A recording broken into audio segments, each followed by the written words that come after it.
Sizga ham do'stlaringiz yoki umuman notanish odamlardan g'alati APK fayllar kelyaptimi?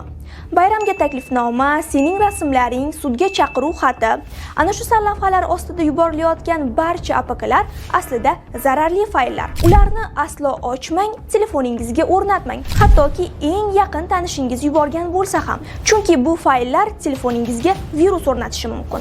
Agar bunday zararli ilovani ehtiyotsizlik bilan o'rnatib qo'ygan bo'lsangiz, vahimaga tushmang.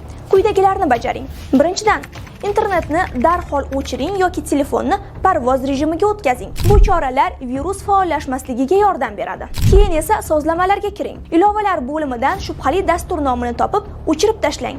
Agar uni topa olmasangiz, Play Marketga kiring va mana bu ilovani yuklab oling. Ilovaga kirib, ilovalarni tekshirish tugmasini bosing. U sizning telefoningizdagi barcha ilovalarni tekshiradi va zararli dasturni aniqlab beradi. Topilgan fayllarni belgilang va to'liq o'chirib tashlang. Agar yuqoridagi usullar yordam bermasa, demak oxirgi chora telefoningizni mutaxassisga olib boring. Shunchaki eslab qoling, har qanday APK fayllar xavfli bo'lishi mumkin.